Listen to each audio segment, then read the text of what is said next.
한 주 동안 잘 지내셨습니까? 여러분 좌우 보시면서 한번 인사합시다. 한 주간 평안하셨습니까? 반갑습니다. 네. 제가 설교 전이나 후에 이렇게 인사를 항상 시키는데 안 그러면 앞사람 뒤통수만 보다가 가는 경우들이 종종 있으신 것 같아가지고요. 어느 학교 초등학교 3학년 수업 시간에 선생님께서 문제를 아이들에게 냈습니다. 술에 취해서 비틀거리면서 고래고래 소리를 질러 사람들에게 피해를 주는 것을 내자로 뭐라고 이야기할까요? 어른들은 딱 떠오르는 내자가 있잖아요. 애들이 잘 모르는 거예요. 그래서 힌트를 선생님이 줬어요. 마지막 자가 가로 끝납니다. 가. 애들이 고음불가 막 이럴 수가 저럴 수가 모르니까 그냥 가짜로 끝나는 걸 다 갖다 붙인 거죠. 다 틀리는 거예요. 그러다가 이제 마지막에 어떤 애 한 명이 손을 들고 자신만만하게 딱 정답 그러면서 외칩니다. 근데 그 소리에 온 교실의 아이들이 선생님과 함께 빵 터졌어요. 이 아이의 대답은 아빠인가? 자기 아빠가 그러고 다니었던 것 같아요. 예. 여러분 예수님께서 마태복음에 보면 너희는 세상의 빛이요 소금이라고 했습니다. 우리는 교회에서의 모습만 빛과 소금이어서는 안 되고 세상에서 빛과 소금이어야 되는 것입니다. 가정도 세상에 포함되죠. 가정에서 애가 아빠인가 이런 아빠 엄마가 되면 안 되겠죠. 우리가 교회에서 보여지는 우리 부모님의 모습이 가정에서도 보여지는, 그래서 세상의 소금이요 빛들이 다 되기를 주의 이름으로 간절히 축복합니다. 우리가 이제 지금 사도행전을 쭉 보고 있는데요. 지난주 어떤 사건이 있었습니다. 베드로와 요한이 제9시 기도 시간에 기도하러 성전에 오후 3시에요. 올라가다가 그 앞에서 구걸하던 거지를 봅니다. 근데 그 거지는 단순히 구걸하던 사람이 아니라 나면서부터 걷지 못하는 사람이었어요. 4장 12절에 보면 이 사람이 나중에 베드로가 공회에 서가지고 막 선포하는데 그 옆에 서 있었는데 나이가 40여 세쯤 되었더라 했어요. 그러니까 나면서부터 40살이 넘을 때까지 이 사람은 단 한 번도 걸어본 적이 없는 사람이었다는 거죠. 그런데 베드로와 요한이 거기에 성전 앞에는 많은 구걸하는 사람들이 있었어요. 그 당시에. 왜냐하면 그렇게 적선하는 것이 자기들의 선행, 덕목을 쌓는 일이다라고 유대인들은 생각했기 때문에 성전 앞에 거지들이 있는 거 싫어하지 않았습니다. 그들을 도움으로 내가 하나님 앞에 선행을 행한다. 이렇게 여겼기 때문에. 근데 이제 지나가는 사람들이 다 그냥 동전한 던져주고 지나가는 것 아니겠어요? 그런데 베드로와 요한은 무심코 지나가지 않고 그를 주목하여 보았다 그랬습니다. 여러분 지난주 설교 말씀 기억하죠? 주목했다는 말은 그의 눈을 쳐다보았다는 거예요. 많은 거지들이 있었겠지만 하필 그 사람에게 주목해서 보았습니다. 왜냐하면 지금 베드로와 요한이 그를 보는 그 눈은 단순히 그 많은 거지들 중에 이 사람이 제일 불쌍해서 눈에 띄어서 보는 게 아니라 하나님이 베드로와 요한을 통하여 지금 어떤 일을 하려고 하는데 그들의 눈을 통해 하나님께서 지금 이 거지를 보고 있는 거예요. 주목하여 보시는 거죠. 그것처럼 저와 여러분들을 하나님은 주목하여 보신다는 거예요. 이 많은 사람들 가운데 내가 구석에서 뭘 하는지 하나님 아시겠어? 아닙니다. 하나님 주목하여 보십니다. 무슨 생각하는지, 무슨 일을 하는지, 어떤 마음을 품고 있는지, 그리고 우리를 주목하여 보셨기 때문에 우리를 구원해 주신 거예요. 이사야서 43장 1절 말씀처럼 내가 너를 지명하여 불렀다. 너는 내 것이다. 콕 찍어서. 베드로와 요한이 그를 하나님의 눈으로 콕 찍어서 보고는 그를 일어나 걷게 했습니다. 그래서 지난주 설교 제목이 내게 있는 것을 주노라. 사실 우리는 누군가에게 큰 도움을 주거나 그 사람의 인생을 변화시킬 만한 어떤 힘이 없어요. 그런데 우리 안에는 만물을 변화시키고 사람을 바꿀 수 있는 예수 그리스도의 이름이 있어요. 베드로와 요한이 그 이름을 그에게 전해주었을 때에 그가 일어나 걷게 되는 그런 기적을 그 주변에 있는 수많은 사람들이 보게 됩니다. 그리고 나서 이제 그 주변으로 사람들이 모여들겠죠. 베드로와 요한이 그 일을 했으니까 이게 지금 무슨 일이냐? 생전 처음 보는 거예요. 그냥 감기 걸렸는데 나았다 이게 아니고 나면서부터 단 한 번도 걸어보지 못한 나이가 40이 넘은 이 거지, 그래서 거기 구걸하러 올 때도 누군가가 사람들이 그를 들어매어서 거기에다가 앉혀놔야 구걸할 수 있는, 만약에 그렇게 하지 못하면 그는 오도 가도 못하는 거예요. 오도 가도 못해요. 요즘은 그런 분들 잘 볼 수 없지만은 제가 어릴 때만 해도 이렇게 시내에 나가면 이렇게 밀차 끌면서 기어 다니시는 분들이 있어요. 다리 없이. 물론 뭐 가끔 이렇게 안 그런데 그런 척 하면서 구걸하는 사람도 있다고 합디다마는 실제 그런 분들 가끔 보였어요. 이 거리는 그런 사람이었어요. 그런데 그가 일어나 걸어가는 모습을 사람들이 보고 나니 깜짝 놀라 베드로와 요한 주변에 이제 모여든 겁니다. 그리고 그 사람들 앞에서 오늘 베드로가 설교를 합니다. 베드로가 설교를 해요. 그러면서 이 설교의 의미가 무엇인지, 그러니까 베드로가 설교하는 내용을 제가 지금 설교하는 거예요. 그래서 베드로의 설교의 내용이 무엇인지, 무슨 뜻인지 제가 설교를 통해서 여러분들과 함께 설명하고 은혜 나누기를 원합니다. 베드로가 설교하는 설교의 핵심 포인트는 두 가지입니다. 첫 번째는 너네가 지금 이 기적을 보고 깜짝 놀라서 우리 주변으로 몰려드는데, 베드로가 이야기하는 건 이런 기적을 일으킬 수 있는 능력은 우리에게 있지 않다라고 지금 말하고 있어요. 12절 말씀 우리 같이 한번 읽어보겠습니다. 시작. 이 일을 왜 놀랍게 여기느냐? 우리 개인의 권능과 경건으로 이 사람을 걷게 한 것처럼 왜 우리를 주목하느냐? 아멘. 사람들이 당연히 베드로가 그리고 요한이 금과 은은 내게 없으나 내게 있는 것으로 네게 주노니 곧 나사렛 예수 그리스도 이름으로 일어나 걸어라 하니까 그 결과 이 사람이 벌떡 일어나 걸어요. 그걸 보니 사람들은 당장 저 사람들 뭐지? 저 베드로와 요한 뭐 이름은 모르지만 신기한 능력을 가졌네 라고 주목하여 보자 베드로와 요한이 왜 우리가 이 일을 행한 것처럼 우리를 주목해서 쳐다보느냐. 사도행전 14장에 보면 바울이라는 사도가 바나바와 함께 전도 여행을 떠납니다. 전도 여행 가운데 루스드라라는 성에 들어가요. 그 성에서 오늘 사건과 비슷한 일을 해요. 거기서도 나면서부터 걸어보지 못했던 한 사람을 바울이 고치게 됩니다. 바울과 바나바가 같이 고치게 돼요. 그러자 사람들이, 거기는 헬라, 그러니까 이방인 지역에, 유대 지역이 아니에요. 그 동네 사는 사람들은 다 비유대인입니다. 그러니까 그 사람들은 우리가 잘 아는 그 당시에 그 그리스 로마 신화 세계관에 살고 있는 사람들이에요. 그들이 최고로 믿는 신은 제우스예요.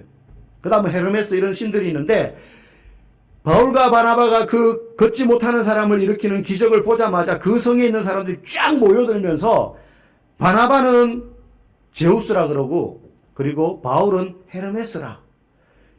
그들이 믿는 제우스라는 신과 헤르메스라는 신이 이 사람들 몸에 들어가서 나타나서 이런 기적을 행했다. 그러면서 이 두 사람을 숭배하려고 합니다. 그때 이 바나바와 바울이 막 자기들의 옷을 찢어요. 옷을 찢는 행위는 그 당시의 문화인데, 참담한 말을 들었거나 그런 장면을 보았을 때 그 감정을 표현하는 방법이에요. 있을 수 없는 일이다 이런 뜻이죠. 그러면서 자기들을 그런 신으로 숭배하려는 그 사람들의 그 행위 앞에서 바울과 바나바가 자기들의 옷을 찢으면서 그러지 마라. 우리도 너희와 같은 사람이다. 우리 그런 신이 아니다. 우리를 그렇게 신처럼 숭배하면 절대 안 된다. 그러면서 막 옷을 찢는 모습이 나와요. 기겁을 하면서 그러지 말라는 거죠. 지금 베드로도요, 엄히 경고합니다. 능력을 행하는 우리가 아니라 하나님이다. 그 하나님을 보라는 거예요.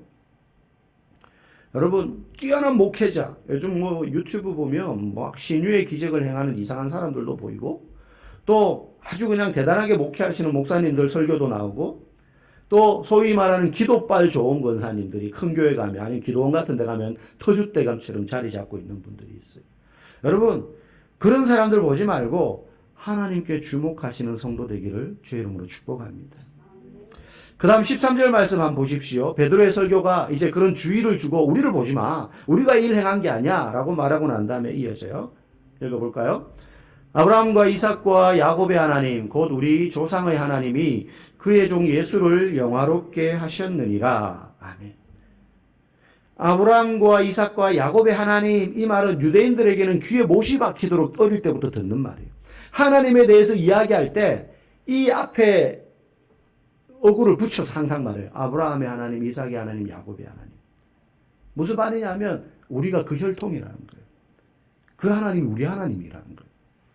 그런데 그 조상의 하나님이 예수님을 영화롭게 하셨어요. 영화롭게 했다는 말은 뭐냐면 죽으시고 난 다음에 부활하셔서 하나님 보좌 우편에 예수님이 앉으셨다. 우리 사도신경으로 고백하잖아요, 매주. 그걸 영화롭게 했다라고 말해요. 너희들이 못 박아 죽인 예수님을 하나님이 다시 살리셨다. 그렇게 하나님이 예수님을 부활시키신 것처럼 오늘 이 일도 우리가 한 게 아니라 그 예수를 부활시키셔서 영화롭게 하신 하나님이 하신 것이다 라고 지금 이야기하는 거예요. 여러분, 사람의 경건, 아무리 사람이 경건하게 기도하고 말씀을 읽고 해도요, 사람의 경건과 능력으로는 쌀 한 톨 밥으로 바꿀 수 없습니다. 여러분, 사람의 경건과 능력으로는 기적이 일어날 수 없어요. 하나님이 하시는 일입니다. 여러분, 하나님이 하시는 기적 가운데 여러분이 사시면서 얼마나 큰 기적들을 보셨는지 모르지만 하나님이 하신 기적 가운데 놀라운 기적이 뭐냐면 사람이 교회 나오게 하는 거예요. 사람이 교회 나오는 건 기적입니다. 진짜 안 변하는 게, 병은요 못 고칠 것 같은데 그 병이 나을 수도 있어요. 좋은 의사 만나면. 사람은 진짜 안 바뀌거든요. 근데 그 사람이 교회를 나와요. 기적이죠. 근데 그거보다 더 큰 기적이 있어요. 그게 뭐냐면 그 사람이 예수를 믿어 구원받는 거예요. 예수님을 구주로 시인하는 거예요. 우리 힘으로는 한 영혼도 회심시킬 수 없어요. 교회 나오게까지는 할 수 있죠. 어떤 수단과 방법을 동원해서. 그런데 그 사람이 예수 믿게 하는 건 우리 힘으로 할 수 있는 일이 아니에요. 그건 하나님만이 행할 수 있는 큰 기적이기 때문입니다. 여러분, 하나님이 우리를 사용하셔서 구원하는 일에 우리를 동참시키는 거예요. 우리가 구원시키는 거 아니에요. 수도꼭지 아시죠? 수도꼭지만 틀면 물이 나오는 게 아니잖아요. 수도꼭지 뒤에 많은 연결기관들이 있습니다. 그래서 최종적으로 물탱크에 꼽혀 있어야 틀면 나오는 거예요. 우리는 수도꼭지에 불과해요. 그냥 수도꼭지만 갖고는 아무런 쓸모가 없어요. 근데 능력의 근원이신 주님께 연결되어 있으니 우리를 통해서 복음이 흘러가는 것이고 그걸 듣고 누군가가 예수를 믿게 되는 것이죠. 여러분, 우리는 도구일 뿐이에요. 우리가 일을 행하는 게 아닙니다. 우리가 사람을 변화시킬 수 없습니다. 목사가 앞에서 아무리 떠든다 그래서 목사의 힘과 지식과 능력과 경건으로 그 사람을 변화시킬 수 없습니다. 감동은 줄 수 있을지 모르지만 그런 나를 사용하시는 하나님의 능력이 그를 변화시키는 거예요. 성경에 나오는 수많은 인물들도 마찬가지입니다. 여러분, 아브라함과 이삭, 오늘 아브라함과 이삭과 야곱의 하나님, 우리 조상의 하나님, 너무나 자랑스럽게 유대인들이 그렇게 부르는 이름인데, 여러분, 아브라함과 이삭은요 각자가 다른 삶을 살았고 부자지간이고 여러 가지 일이 있지만 그 두 사람이 가지고 있는 공통점이 하나 있어요. 그게 뭐냐면 자기 아내 팔아서 부자가 된 사람. 이거 길게 설명할 수는 없어요. 성경에 보면 그런 사건이 나와요. 참 부전자전이라고 아브라함과 그의 아들 이삭이 똑같은 일을 겪어요. 아내가 예뻤어요.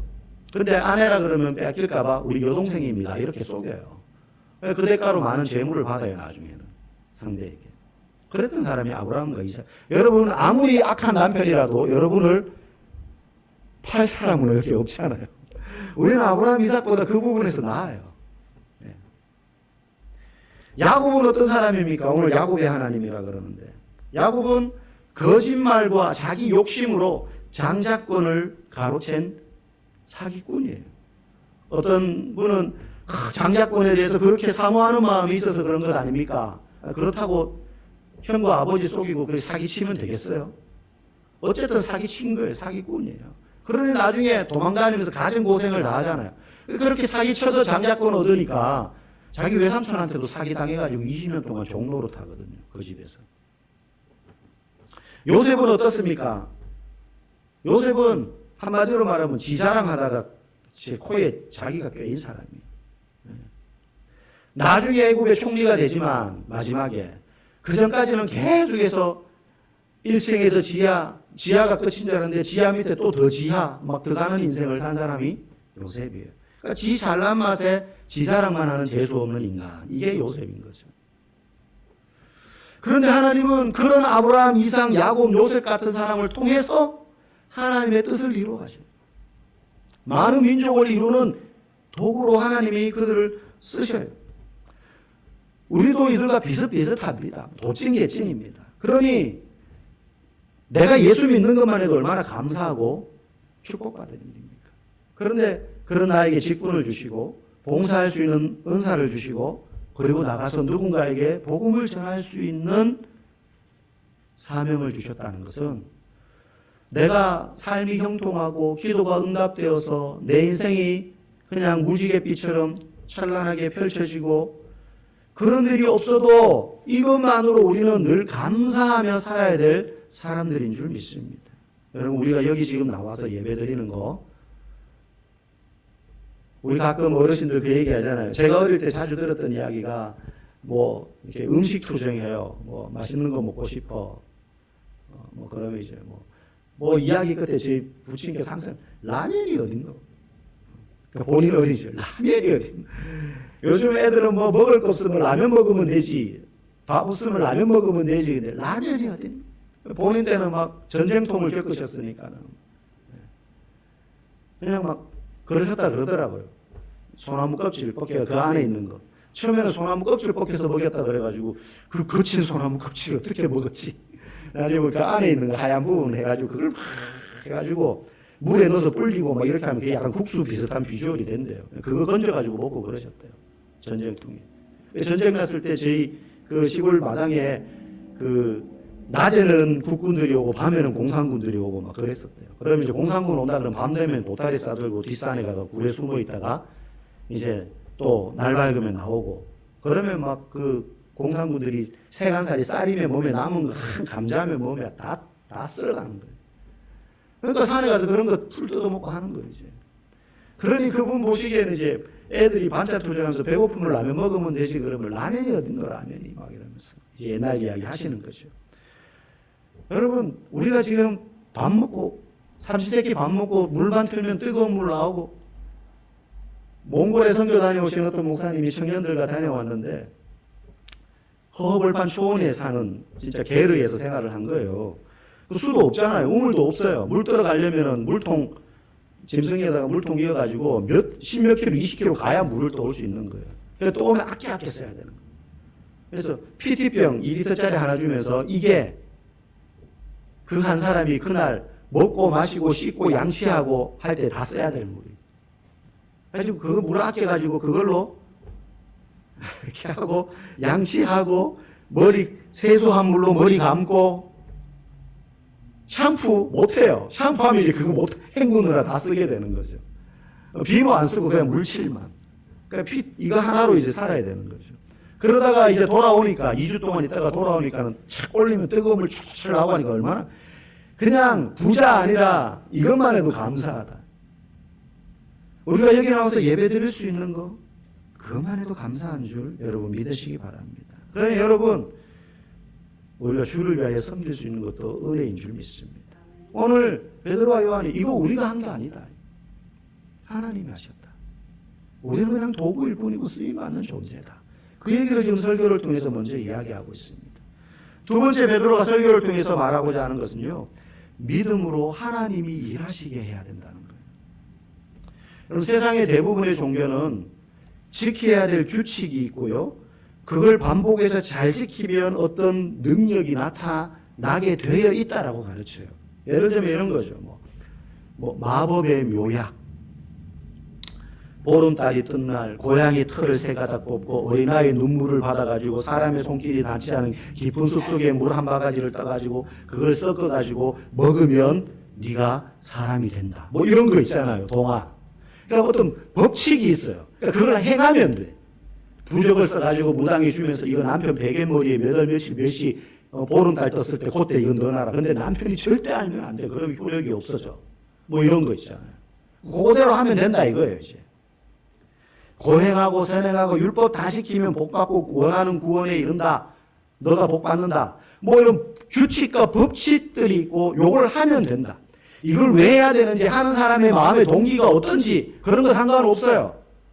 욕심에 의해서 하는 건지 복수하기 위해서 하는 건지 상관없어요. 요거대로 하기만 하면, 지키기만 하면 그런 일이 너에게 일어날 거야 라고 가르치는 게 세상의 종교의 원리예요. 그런데 기독교는 그렇지 않아요. 우리 16절 말씀 한번 읽어보겠습니다. 그 이름을 믿음으로 그 이름이 너희가 보고 아는 이 사람을 성하게 하였나니 예수로 말미암아 난 믿음이 너희 모든 사람 앞에서 이같이 완전히 낫게 하였느니라. 아멘. 오직 예수 그리스도로 인한 믿음이 이 사람을 걷게 했다는 거예요. 금식하고 100일 작정 기도하고 주를 위한 봉사와 헌신하는 게 너무너무 아름답고 장려돼야 되고 우리가 할 수 있어야 되고 가능하면 그런 거 하면 좋지만, 그거 한다고 해서 하나님이 자동적으로 우리에게 원하는 것을 주시는 것을 기대하면 안 돼요. 마음의 동기와, 여러분, 그게 누군가에게 복수를 하기 위해서, 아니면 나의 개인적인 욕망을 채우기 위해서 100일 기도를 하고 막 40일 금식을 하면 무슨 의미가 있습니까? 그렇게 하기만 한다고 하나님이 우리에게 조정받아서 원하는 것을 덜컥 주시는 그런 하나님이라면, 만약에 그렇게 신앙생활을 한다면 그건 우상숭배, 우상숭배. 무속신앙이라 다를 게 하나도 없어요. 그런 거는.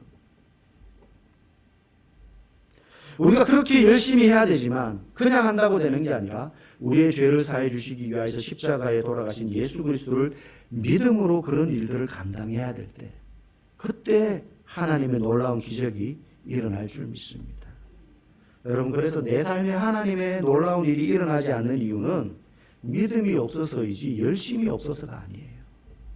열심이 없어서가 아니에요. 열심으로 따지면 한국 교회 성도들만큼 열심인 성도들이 어디에 있습니까?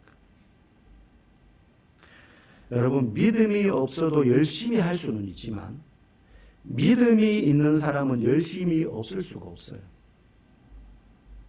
그렇기 때문에 열심보다 중요한 건 믿음이에요. 하나님은 언제든지 우리를 위하여 일하실 준비가 되어 있는 분입니다. 필요한 것을 주시고 막힌 것을 뚫어내시고 기적을 일으키실 준비가 되어 있는 분이에요. 다만 믿기만 하면 돼요. 하나님 그렇게 생각하시는 거죠. 제발 믿기만 해라. 입으로만 말하지 말고 믿기만 해라. 막 바쁘게 뛰어다니지 말고 진실한 마음으로 내가 구세주 되심을 믿어라. 믿음으로 하나님이 일하게 하시는 여러분 되기를 주의 이름으로 간절히 축복합니다. 마지막으로 베드로는 이 기적의 의미를 그렇게 쭉 설명하는 이유에 대해서 밝혀요. 내가 왜 이렇게 이야기하는지 아니? 베드로는 이 설교를 하면서 이 기적을 일으킨 우리를 주목하여 볼 것이 아니라 그 너머에 계신 그분을 보라라고 말해요. 사람들은 보통 일어난 사건에만 관심을 가집니다. 출애굽기에 보면은 모세가 호렙산에서 불이 붙었지만 타지 않는, 분명히 새카맣게 타야 되는데 불이 붙어서 활활 타오르는데 꺼지지도 않고 타지도 않는 떨기나무를 신기하게 바라봅니다. 그런데 만약에 모세가 우리처럼 타지 않는 그 떨기나무에만 계속 관심을 가진다면 우리는 진짜 봐야 될 분을 못 보는 거죠. 불타지 않는 떨기나무만 쳐다보면 안 됩니다. 그래서 출애굽기 3장 5절에 보면 그 불타면서 사그러들지 않는 떨기나무를 신기하게 쳐다보고 있는 모세를 향하여서 하나님이 이렇게 말씀하세요. 네가 선 곳은 거룩한 땅이니 네 신을 벗어라. 너 불타지 않는 저 떨기나무만 신기하다고 쳐다볼 게 아니라 이곳에 임재하신 하나님을 보라는 거예요. 하나님이 임재하셨기 때문에 그곳이 특별한 곳이요 거룩한 땅인 것이지 떨기나무가 거룩한 것이 아니라는 겁니다. 오늘 베드로도 기적에 대해서 설교하지 않아요. 다만 이 기적을 통해서 진짜 봐야 될 분에 대해서 설교하는 거예요. 그래서 이 설교가 아브라함의 하나님, 이삭의 하나님, 야곱의 하나님으로 시작해서 예수 그리스도로 이어져요. 너희들이 봐야 될 분은 예수님이다. 예수님이 이 일의 근원이시다. 여러분, 우리도 신앙생활을 하면서 항상 누구를 봐야 됩니까? 고난과 시련 너머에 계신, 때로는 기도 응답을 이루어 주시지만 그 응답과 문제 너머에 계신 예수님을 우리가 볼 수 있어야 됩니다. 우리의 시선이 문제에 집중되어 있고 돈에 집중되어 있고 자녀와 성공에 그리고 우리에게 필요한 것들에만 집중되어 있다면 그것이 복으로 우리에게 주어지고도 그것을 주신 그 예수님을 보지 못하고 그것만 계속, 여러분 TV에 보면은 이렇게 반려견 뭐 동물 농장 이런 거 보면 이렇게 사료 하나씩 여기 두고 여기 두고 여기 두고 여기 두면 개가 나와가지고 어떻게 합니까? 하나를 먹고 또 하나를 먹고 점점 쫓아가고 뭐 이렇게 훈련시키는 과정 중에 그런 게 있잖아요. 집중 못하는 개들. 여러분 우리가 그렇게 신앙생활하면 안 돼요. 땅에 떨어지는 하나님의 은혜 그거 좋은 건데 그것만 계속 하나님은 안 보이고 필요한 거 주신 필요한 거 얻어먹는 거 그것만 집중하면 안 된다는 거예요. 누구를 보기 원하시느냐? 그 근원 되신 예수님. 우리의 삶의 모든 것이 예수님을 향해 집중되어야 됩니다. 직장인은 직장인대로, 살림살이하는 주부는 주부대로, 학교에서 공부하는 학생은 학생대로, 우리가 누구든지 무엇을 하든지 예수님을 만나고 그분을 알아가는 일에 우리는 집중해야 됩니다. 거꾸로 되면 안 돼요. 심지어 전도하고 봉사하고 예배드리는 것도 내 문제가 해결되고 원하는 것이 응답되는 것 거기에만 집중되면 안 됩니다. 하나님 내게 이런 문제가 생겼습니다. 이 문제를 통하여 주께서 어떤 일을 행하실지 내가 그 시선을 놓치지 않게 해주십시오. 하나님이 내 인생에 막혀져 있는 이 부분을 어떻게 풀어가시는지를 볼 수 있게 내 눈을 열어주십시오. 그렇게 기도해야 되지, 그거는 모르겠고 일단 이거 해결해 주세요 라고만 한다면 우리의 신앙은 항상 거기에 찰랑찰랑거리, 깊은 물로 못 들어가고 항상 발목만 담그고 찰랑찰랑거리는 겁니다. 여러분 돋보기 아시죠? 돋보기. 어릴 때 우리 그런 장난 많이 해요. 요즘 애들 돋보기 갖고 노는 거 잘 못 봤어요. 어릴 때 이제 문방구에 돋보기 팔면 이제 그거 가지고 와서, 요런 돋보기는 잘 안 되고 뭐 이만한 왕돋보기 가지고 있는 애들이 있었거든요. 그걸로 이제 햇볕 쫙 모으면 불이 일어나요. 애들한테 그런 장난 종종 했거든요. 학교에서 공부하고 좀 창가로 햇볕 들어오면 의자에 앉아서 애 등 뒤에 돋보기 이렇게 비추고 있어요. 하다가 뜨거! 옷에서 연기가 나요. 그런 장난 안 해보셨습니까? 네. 불을 일으키는 거야. 아무리 추워도 한 점에 모이면. 여러분 우리가 24시간 하루를 살면서 우리가 행하는 모든 일들이 예수 그리스도를 알아가는 일에 한 점에 모이기를 원합니다. 오늘 베드로와 요한이 그 예수님께 집중하라고 말하는 거예요. 야, 기적이 일어나는 거 이거 보지 마. 여기에 집중하지 마. 이 일을 행하신 예수님을 너희들이 보고 만나야 돼. 저와 여러분이 기적 너머에 있는 예수님을 만나고 우리의 일상 가운데 늘 기적처럼 일하시는, 여러분 운전하다가 사실 매일 기적을 경험합니다. 우리는. 나는 내 길 가는데 옆에 있는 차 갑자기 와서 박을 수 있잖아요. 근데 흉 지나가요. 그럴 때마다 그게 기적이에요. 아무리 내가 멀쩡히 가도 그냥 와서 갖다 박는 일이 생긴다니까요. 계단 내려오다가 내 다리가 멀쩡해서 헛디디지 않고 내려갈 수 있는 것도 기적입니다. 여러분 병원 중환자실에 한번 갔다 오면 절실하게 느끼실 겁니다. 면회 갔다 오면 병원 계단을 내려오고 이 신선한 공기를 바깥에서 내 두 코로 흡입할 수 있는 것도 은혜고 기적이구나.